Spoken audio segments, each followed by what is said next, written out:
Alright, let's dive right into this explainer and demystify the notoriously complex, utterly tragic world of Dark Souls by looking at it from the top down. If you've ever felt completely lost trying to piece together the fragmented lore of Lordran, believe me, you are not alone. The story isn't just handed to you, right? It's buried in item descriptions, hidden in cut dialogue, and whisper through subtle environmental clues. But today, we're going to organize this massive, frankly intimidating mythology into a clear, structured journey. We are tracing the power dynamics from the highest cosmic gods all the way down to you, the player character, trapped right at the very bottom. Here is our roadmap for the explainer. We'll be hitting 4 main stops: the Bearers of Lord Souls, Gwyn's 4 legendary knights, the Primordial Serpent's Deception, and finally, the fate of the Chosen Undead. Let's get to it. Starting off with Section 1, the Bearers of Lord Souls, the Cosmic Architects. So, picture this. Before there was a kingdom, the world was just this unchanging gray landscape ruled by everlasting dragons. But then came the first flame, and within it, 4 beings discovered literal godlike power. These are our founding figures. You've got Gwyn taking dominion over sunlight and lightning, you have Gravelord Nito claiming the power of death and disease, the Witch of Izalith mastering fire and chaos, and of course, the easily forgotten furtive pygmy, who claimed the completely unique Dark Soul. Together, this squad defeated the immortal dragons and built a booming, prosperous civilization, ushering in the Age of Fire. But as we know, all fires eventually fade. Here's the absolute kicker, though. Gwyn, for all his heroic deeds and grand city building, had a fatal flaw. He harbored this terrifying, obsessive fear of the dark, which, by the way, represented the natural end of his Age of Fire and the inevitable rise of humanity. So when his kingdom's flames started to die out, Gwyn flat out refused to let nature take its course. He literally sacrificed himself, burning in agony for over 1,000 years just to keep the lights on. His desperation caused an unnatural stagnation in time and space. And even worse, he placed a seal of fire on humanity to contain their dark power. That seal?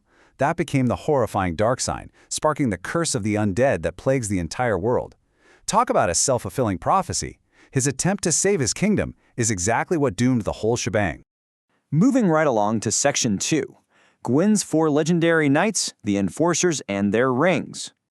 Zooming in a bit from that cosmic scale, we meet the commanders of Gwyn's army. And their uniquely crafted rings, they're so much more than mere stat boosts for your character. They're actually narrative windows into their very souls. Notice how each knight is tied to an animal motif?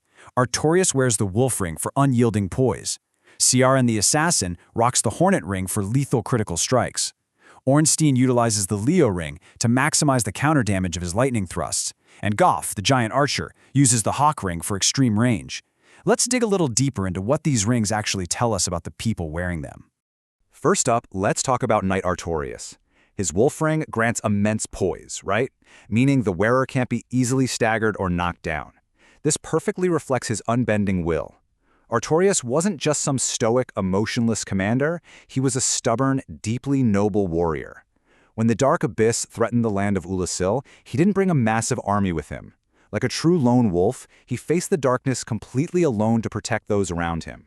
It was a tragic, practically impossible task that ultimately broke him, but that indomitable spirit is exactly what earned him his legendary status in the first place. Now, here's where the lore gets incredibly human. Lord's Blade Ciaran was the only woman among the 4 knights, leading this elite, terrifying order of assassins. But this piece of cut dialogue reveals a heartbreaking secret. She harbored a deep, unrequited love for the lone wolf, Artorias.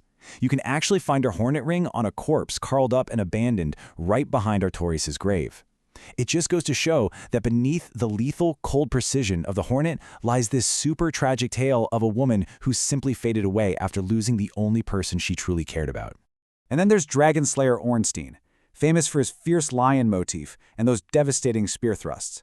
In the game, you sweat bullets fighting him while he guards the Grand Cathedral of Anorlando. But the lore throws a massive curveball here. Later discoveries reveal that Ornstein actually became disillusioned with guarding a dead, abandoned city.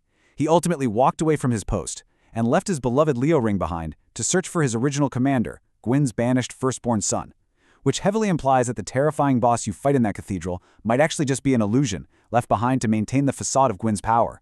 Crazy, right?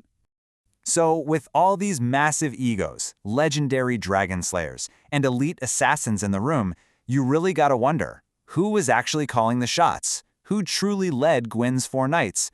You'd probably assume it was Ornstein, or maybe the noble Artorias. But the surprising answer? It was Hawkeye Gough. Yep, the giant archer commanded the highest respect. Gough possessed such unmatched wisdom, humility, and sheer martial power that even after his helmet was maliciously packed with resin, rendering him completely blind, he was still able to shoot down an ancient, terrifying dragon with a single, perfectly placed great arrow. And get this, his hawk ring doesn't actually boost his own power, it's designed to help others shoot as well as he does. He was a leader who empowered those around him, making him the true, undisputed captain of the Knights. Which brings us to Section 3, the Primordial Serpent's Deception, or, as I like to call them, the true puppeteers. Because, listen, as powerful as the lords and the knights were, they aren't actually the ones pulling the strings. Enter the Primordial Serpents. These ancient, frankly creepy, toothy creatures operate completely behind the scenes, and they represent the ultimate unreliable narrators. On one side, we have Kingseeker Frampt. He plays the grandfatherly guide, telling you you're a grand hero destined to succeed Gwyn and save the world. But he very conveniently leaves out that succeeding Gwyn means being burned alive as fuel for the first flame. On the flip side is Darkstalker Cathay. He calls Frampt a liar and tells you the truth about Gwyn's fears. Cathay urges you to let the fire die and become the Dark Lord. But Cathay also conveniently omits that his previous attempts to harness the dark turned entire human cities into deranged, cannibalistic monsters. They are both conning you with half-truths to achieve their own ancient hidden agendas. And that leads us to our final stop, Section 4, Fate of the Chosen Undead, the Ultimate Pawn. We are bringing this hierarchy all the way down to the very bottom now, to your avatar, the player character. The title Chosen Undead sounds like this glorious magical destiny, doesn't it? Well, actually, scratch that. The devastating truth is that it is a completely fabricated lie. It is a manufactured prophecy designed by Frampt and the dying gods to give desperate humans a false sense of purpose. They lure countless undead to Lordran, letting them fight, struggle, and collect powerful souls. Also, the absolute strongest survivor can be harvested as cosmic kindling, just to keep Gwyn's fading fire burning a tiny bit longer. You aren't some legendary savior. You are the ultimate unwitting pawn in a totally rigged system. So as we wrap up this explainer, you, the player, are left trapped between two doomed paths. Having fought your way from the absolute bottom of the food chain to the very top, you are forced to answer this unforgettable question. Will you link the fire, sacrificing yourself to perpetuate Gwyn's unnatural, agonizing cycle, or will you just walk away, plunging the world into a terrifying, unknown age of dark as Cathay's puppet? It is a brilliant, tragic dilemma that completely redefines what it means to be a hero in a video game. What choice would you make? Think about it. Thanks for hanging out for this deep dive, and remember, always question the lore.